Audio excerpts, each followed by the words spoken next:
आप सभी को मेरा नमस्कार। फिर से स्वागत है आपका मेरे YouTube चैनल पे। आज इस वीडियो में हम बात करेंगे बीटा रिसेप्टर्स के बारे में और जानेंगे इसकी पूरी फार्माकोलॉजी कि किस तरीके से ये जो रिसेप्टर्स हैं काम करते हैं। देखिए, इस चैनल पर आपको ए से लेकर जेड तक दवाइयों की सीरीज़ और काफ़ी मेडिकल लेक्चर्स देखने को मिलेंगे, तो इसलिए इस चैनल को आप सब्सक्राइब करें। चलिए शुरू करते हैं। देखिए, सबसे पहली महत्वपूर्ण बात ये होती है कि ये बीटा रिसेप्टर्स को रिसेप्टर्स क्यों बोलते हैं।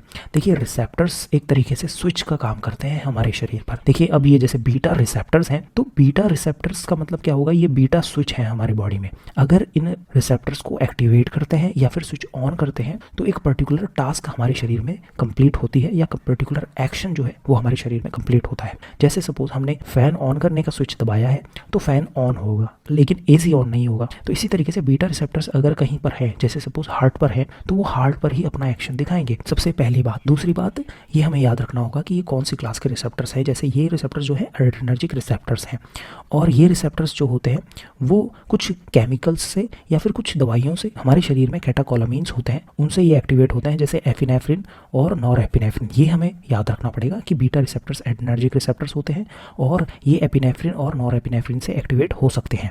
देखिए, इसके टाइप्स समझ लेते हैं बीटा रिसेप्टर्स के।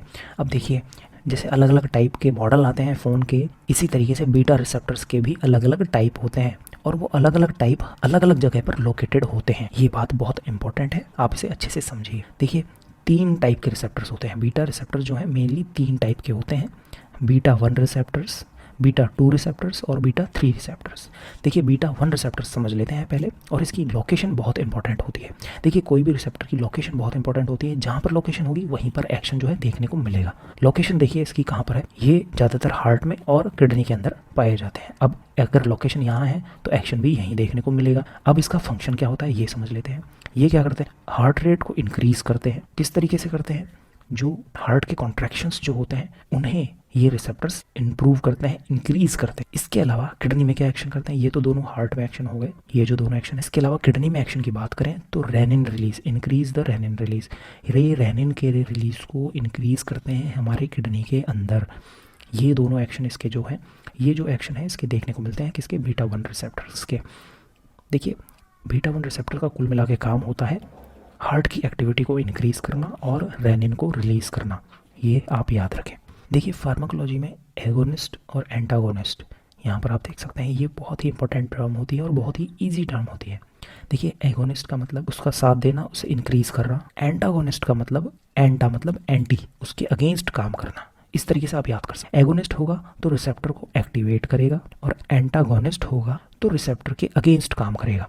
यहाँ पर आप देख सकते हैं, एगोनिस्ट अगर कोई भी होता है, जैसे मैंने ऊपर आपको बताया था कि एपिनेफ्रिन और नॉरएपिनेफ्रिन इस रिसेप्टर को एक्टिवेट करता है, और डोब्यूटामाइन, ये जो है तीनों एगोनिस्ट हैं बीटा 1 रिसेप्टर के, सिर्फ और सिर्फ बीटा 1 रिसेप्टर के। दूसरे रिसेप्टर्स को भी एक्टिवेट कर सकते हैं ये, लेकिन यहाँ पर हम सिर्फ बीटा 1 रिसेप्टर की बात कर रहे हैं। और एंटागोनिस्ट की बात करें तो बीटा ब्लॉकर्स, नाम से ही आपको पता चल रहा है कि बीटा ब्लॉकर्स जो है इन रिसेप्टर्स को ब्लॉक कर देते हैं, मतलब इनके अगेंस्ट काम करते हैं। यहाँ पर आप देखिए, मेटोप्रोलॉल है, एटेनोलॉल है। अगर आपसे कोई पूछता है कि बीटा 1 रिसेप्टर का एंटागोनिस्ट बताइए, तो आप ये बता सकते हैं मेटोप्रोलॉल और एटेनोलॉल। देखिए, अब बीटा 2 रिसेप्टर्स के बारे में समझ लेते हैं। देखिए, बीटा रिसेप्टर्स का जो ओवरऑल एक्टिविटी होती है हार्ट की एक्टिविटी को इंक्रीज़ करता है, ये आप याद रखना बस। इसके अलावा देखिए, बीटा 2 रिसेप्टर्स के बारे में हम समझ लेते हैं। अब देखिए, जैसे मैंने समझाया आपको, लोकेशन इंपॉर्टेंट होती है। जहाँ भी लोकेटेड होंगे वहाँ एक्टिवेशन करेंगे किसी ना किसी चीज़ का, और हो सकता है ब्लॉक भी करें किसी ना किसी चीज़ का। ये देखिए, ज़्यादातर लंग्स में पाए जाते हैं, जीआईटी ट्रैक्ट में पाए जाते हैं, लिवर में पाए जाते हैं, यूट्रस में पाए जाते हैं, वस्कुलर स्मूथ मसल्स में पाए जाते हैं और स्केलेटल मसल्स में पाए जाते हैं। तो बीटा 1 रिसेप्टर तो केवल हार्ट में और किडनी में मेनली पाए जाते थे, लेकिन बीटा 2 रिसेप्टर्स जो हैं बाकी सब जगह आप मान लीजिए पाए जाते हैं, जैसे lungs, GIT tract, liver, uterus, vascular smooth muscles और स्केलेटल मसल्स। इनका फंक्शन क्या होता है ये समझ लेते हैं। देखिए, ये जो रिसेप्टर्स होते हैं फर्स्ट ऑफ ऑल ब्रोंकोडायलेशन करते हैं, ये बहुत ही इंपॉर्टेंट एक्शन है इसका। इसके अलावा वैसोडायलेशन करते हैं और जो यूट्राइन स्मूथ मसल्स होती हैं उनका रिलैक्सेशन का काम करते हैं। तो कुल मिला के देखिए, यहाँ पर आप देखें तो डायलेशन का काम ज़्यादा है बीटा 2 रिसेप्टर्स का, और रिलैक्सेशन का काम है, ये आप देख सकते हैं बीटा 2 रिसेप्टर्स का। इसके अलावा ग्लाइकोजेनोलाइसिस करते हैं और स्केलेटल मसल्स में ट्रिमर्स का जो है काम कर सकते हैं अगर ये ज़्यादा एक्टिवेट होते हैं तो। देखिए, एगोनिस्ट समझ लेते हैं इसके, जो इसे एक्टिवेट करते हैं बीटा 2 रिसेप्टर्स को। तो एल्बिट्रॉल होता है, सालमेट्रॉल होता है, टर्ब्यूटालाइन होता है, ये इसके एगोनिस्ट होते हैं। देखिए, अब आपको ये नाम जो है वो तो आपको याद करने ही पड़ेंगे। देखिए, इनकी फार्माकोलॉजी इंपॉर्टेंट होती है। देखिए किस तरीके से जो दवाइयाँ होती हैं अलग अलग, वो दवाइयाँ इन रिसेप्टर्स को ब्लॉक करती हैं या एक्टिवेट करती हैं। इसी तरीके से पूरे शरीर में जो है एक्शन देखने को मिलता है। अब देखिए अगर कोई दवाई, जैसे ये दवाई है ब्रोंकोडायलेशन करती है, तो अस्थमा के दौरान क्या होता है, ब्रोंको कंस्ट्रिक्शन होता है। तो अगर हम बीटा एगोनिस्ट देंगे, बीटा रिसेप्टर्स को एक्टिवेट करने वाली दवाइयाँ देंगे, तो वो ब्रोंकोडायलेशन करेंगी। तो इनका जो एक्शन है वो हम अस्थमा में यूज़ कर सकते हैं। तो जो ये एगोनिस्ट होते हैं वो अस्थमा में यूज़ किए जाते हैं। तो इस तरीके से फार्माकोलॉजी को आप समझिए कि रिसेप्टर्स का एक्शन क्या था और ये दवाई क्या कर रही है उन रिसेप्टर्स के साथ में। आप यहाँ पर देख सकते हैं एंटागोनिस्ट है। अभी ये एंटागोनिस्ट का मतलब एंटी काम करेंगे, मतलब अगेंस्ट काम करेंगे।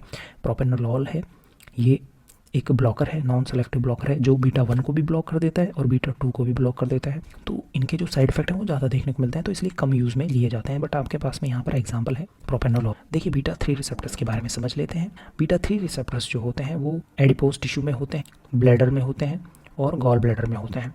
यहाँ पर ये जो है मेनली लाइपोलिसिस को रेगुलेट करते हैं और थर्मोजेनेसिस को रेगुलेट करते हैं एडिपोज टिश्यू में। इसके अलावा जो ब्लैडर का रिलैक्सेशन करते हैं, आप देखिए ब्लैडर का रिलैक्सेशन है डेटोरिसर मसल्स के थ्रू। तो यहाँ पर जो एगोनिस्ट है वो है मीरा बैकग्राउंड। ये जो मीरा बैकग्राउंड है ये क्या करती है, इन रिसेप्टर्स को एक्टिवेट करती है और रिलैक्सेशन का काम करती है। तो इसी का जो फार्माकोलॉजी एक्शन है जो देखने को मिलता है हमारे शरीर में। एंटागोनिस्ट जो है ज़्यादातर इसके अवेलेबल नहीं है कॉमर्शियली। देखिए मैकेनिज्म ऑफ एक्शन समझ लेते हैं बीटा रिसेप्टर्स का। देखिए बीटा एगोनिस्ट जो होते हैं वो किस तरीके से काम करते हैं। देखिए कुछ इंक्रीज़ कर रहे हैं, कुछ डिक्रीज़ कर रहे हैं, तो वो कैसे कर रहे हैं, क्योंकि कई बार पूछ लेते हैं कि किस तरीके से ये काम करते हैं। बहुत ही ज़्यादा ज़रूरी है ये समझना।